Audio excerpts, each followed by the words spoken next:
Tonight, let's begin with a confession the modern world almost never makes. Diamonds are not priced like a rare material. They are priced like a belief. Most people assume diamonds are scarce and that the diamond engagement ring is an ancient tradition. They think nature decided the price and history decided the ritual. Neither is true. What you're looking at is one of the most successful psychological products ever sold. An illusion that supports a diamond jewelry market hovering around $100 billion a year. And the engineers of that illusion didn't just control minds, they controlled meaning. Under the Oppenheimer family, that control became a dynasty. They controlled romance. They controlled the way people measure devotion with money. The real product was never the stone. It was the idea that you needed it. To understand how that happened, you have to step back into the late 19th century, when South Africa's diamond fields were a chaotic flood of stones and small operators. Left alone, that flood would have done what free markets do: crush margins.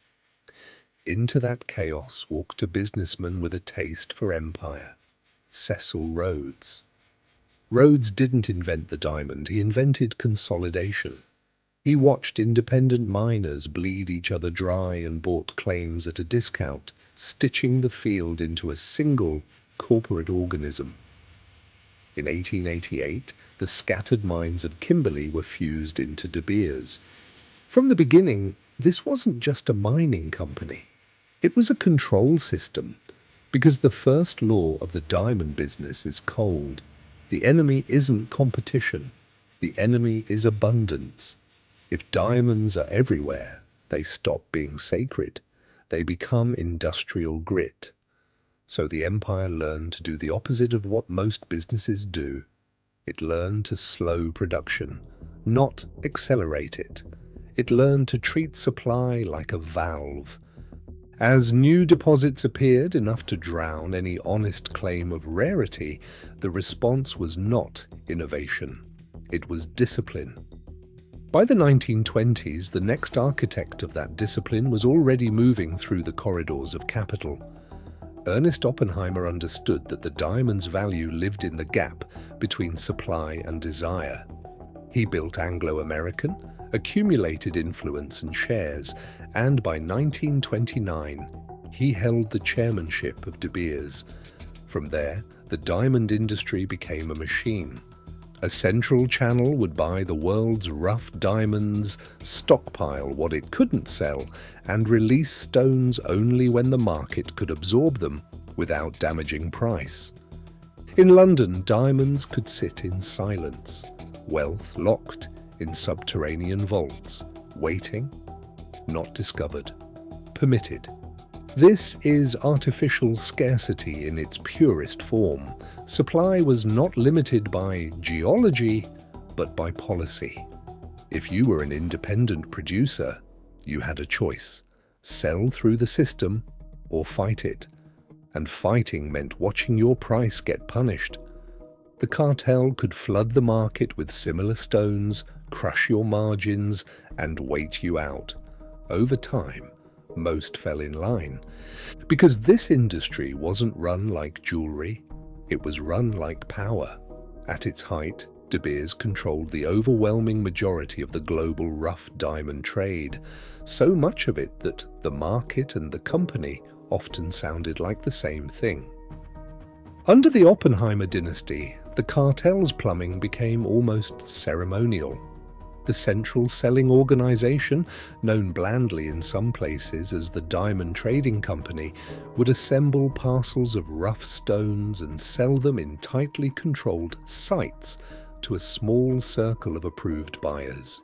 No bidding war, no free-for-all, just an invitation, a price, and the understanding that access was a privilege, not a right.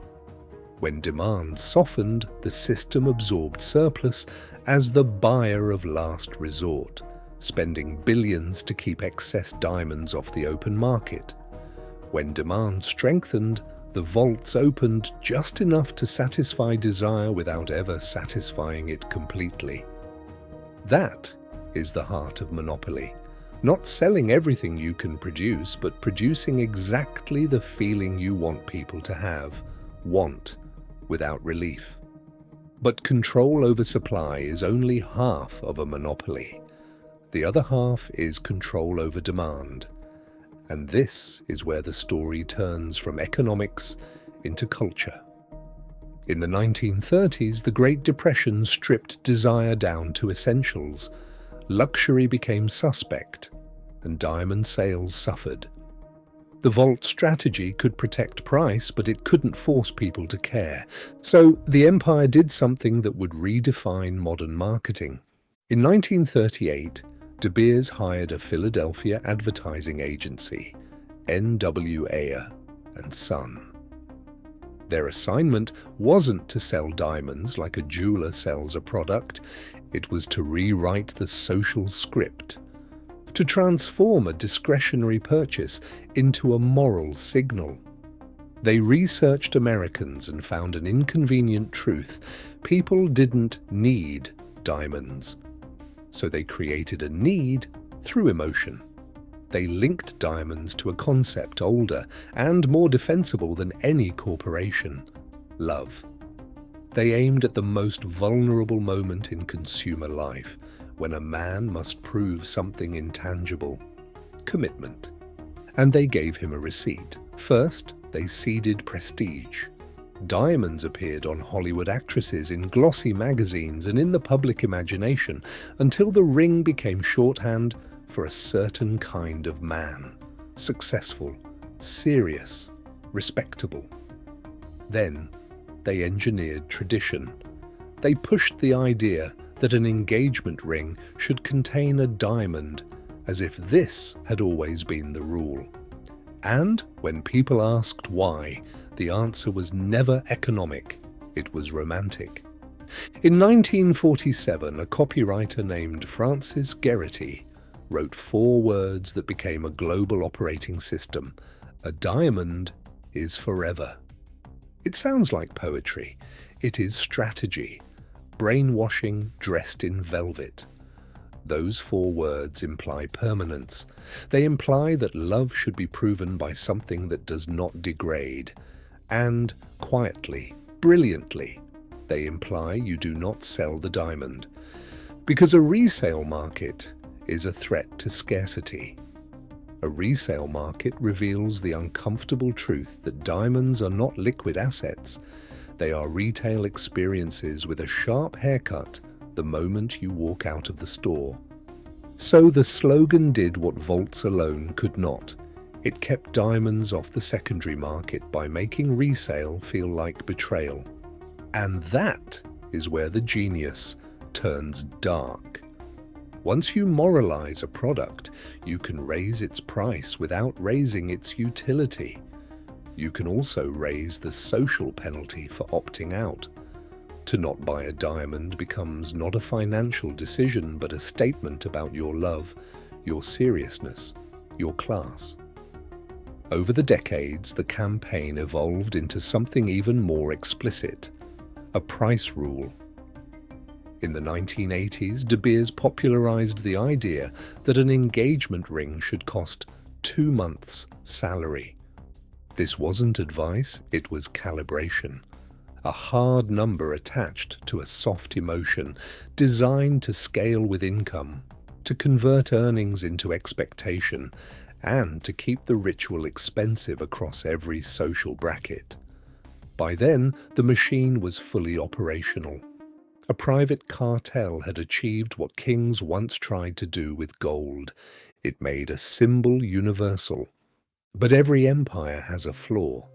For the Diamond Empire, the flaw was the place its power lived: scarcity. Scarcity is fragile when technology arrives.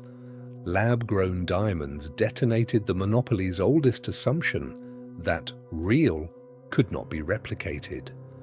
A lab-grown diamond is still carbon in the same lattice. It is not costume jewelry. It is the same material on a human timetable instead of a geological one. So the battle shifts from geology to perception. And the numbers tell you the pressure is real. In the United States, lab-grown diamonds surged into engagement rings, approaching half of those purchases in 2024, with some industry reporting that lab-grown stones are now the majority choice for couples. When the substitute goes mainstream, the premium is no longer guaranteed. It has to be defended, constantly, like a border. Even De Beers has been forced to acknowledge the shift. In 2025, it announced plans to close Lightbox, its lab-grown jewelry brand, while natural diamond demand weakened and inventories swelled. The old strategy, stockpile and wait, looks less like strength when the world has discovered abundance. Because lab-grown stones do something devastating to a luxury myth. They make rare look negotiable. They make the rule of 2 months' salary feel like what it always was, a line of copy, not a law of nature. So what happens next is predictable. The Dynasty will attempt to reframe. Natural diamonds will be sold as heritage, earth, story, authenticity. Geology will be turned into morality. And for some segment, for some time, it will work, because luxury often survives by making preference feel like principle. But the terrain has changed. Transparency spreads, secondary markets grow, consumers learn. And once the public asks the forbidden question, why does the price collapse when we try to resell, the spell begins to break. That is how monopolies actually die. Not with riots, but with a shrug. So here is the final thought. In the highest tiers of business, wealth is rarely about owning the thing. It is about owning the perception of the thing. Because if you control perception, you control pricing. If you control pricing, you control power. And if you can do it long enough, the world stops seeing the strings. Until one day, the illusion meets a laboratory and forever gets a competitor.